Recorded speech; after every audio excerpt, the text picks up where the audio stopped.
There were many great bands, and I loved the Beach Boys, but they were just young boys back then. Later, they grew up and became beach men.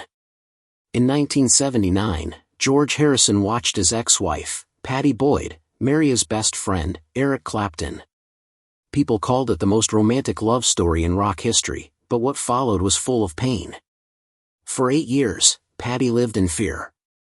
She spent thousands trying to have a baby while Eric secretly had children with other women. Then in 1999, he made a shocking confession on camera. At 80, Pattie finally revealed which marriage was worse, and her answer surprised everyone. Pattie Boyd was born on March 17, 1944, in Taunton, Somerset. Her mother, Diana, had expected a boy and planned to name him Michael. Her father, Colin Jock Boyd, was 23 when he met Diana, who was just 17. Their age difference affected their relationship from the start. After Pattie was born, the family kept moving because her father was in the RAF. They lived in Scotland and then Guildford, Surrey. It made life unstable. In 1952, when Pattie was 8, she returned home from boarding school and discovered her parents had quietly divorced. No one told her. From 1948 to 1953, the family lived in Kenya during the Mau Mau uprising, where thousands were killed. It was a violent, frightening time. Pattie went to school in Nakuru and saw soldiers everywhere. One day, her mother arrived with a man she had never seen and said, "This is your new father." His name was Bobby Gamer Jones. That's how Pattie found out her mother had remarried, right in the middle of a war. After the divorce, Pattie was sent to strict Catholic convent schools, where nuns only taught girls to be good wives. But Pattie didn't want to get married. She secretly read Vogue under her blanket and dreamed of fashion and freedom. By 15, she had only passed 3 O-levels, not because she wasn't smart, but because no one believed in her. In 1959, she returned to England and worked as a shampoo girl at Elizabeth Arden's salon in London, earning just £3 a week. One day, a client from Honey magazine suggested she try modeling. Pattie agreed, and that meeting changed her life. Soon, she was appearing in fashion magazines, even on the cover of Vogue. At home, things were rough. Her stepfather, Bobby Gamer Jones, lost his business and became violent. He shouted and sometimes hit the children. Pattie finally left home to find independence. London in the 1960s was full of art, music, and fashion, and Pattie fit right in. By 1964, she had become one of Britain's top models. She worked with famous photographers like David Bailey, appeared in Vogue, and helped define the British look: miniskirts, straight hair, and big eyes. She even earned more than most people made in a week. She modeled for L'Oreal, Revlon, and many top brands. But her life changed forever on March 2, 1964.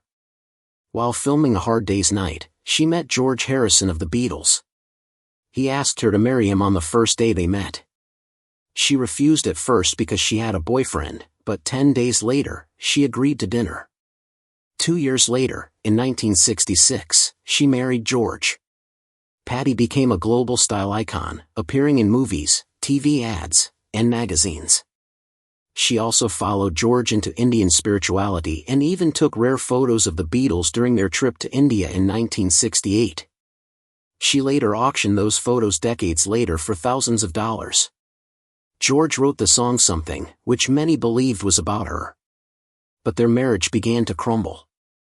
George became distant and had affairs, including with Ringo Starr's wife. Pattie felt unloved and lonely.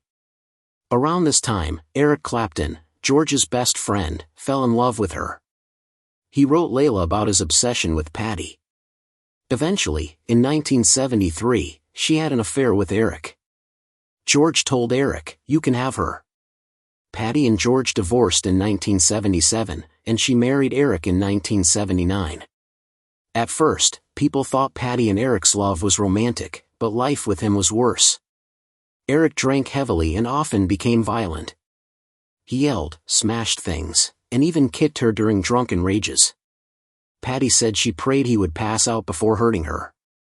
She desperately tried to have a child and went through painful fertility treatments, but Eric had a daughter, Ruth, with another woman in secret.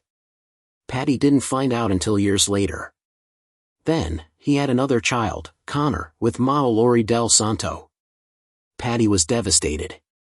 Connor tragically died at age 4 after falling from a window in 1991.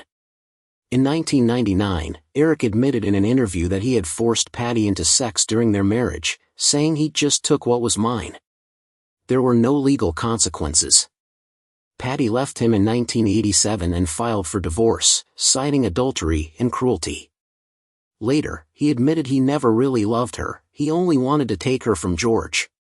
Pattie told her side of the story in her 2007 memoir Wonderful Tonight, which became a bestseller. She revealed the abuse, affairs, and trauma she endured. After leaving Eric, she focused on her photography.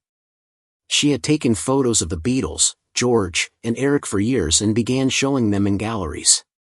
Her exhibits were a success, earning thousands of dollars. Even with fame and success, she carried deep pain from her marriages. She spent thousands on therapy and finally learned to heal.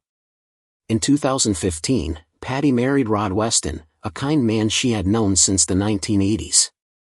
They lived peacefully in West Sussex. In 2022, she published My Life in Pictures, a photo book filled with her personal memories and photos from her life with George and the Beatles.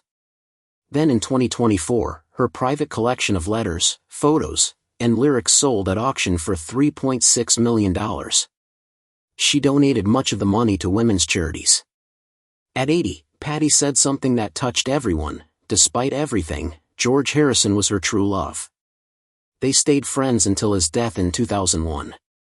She said, "If you love somebody, you do that."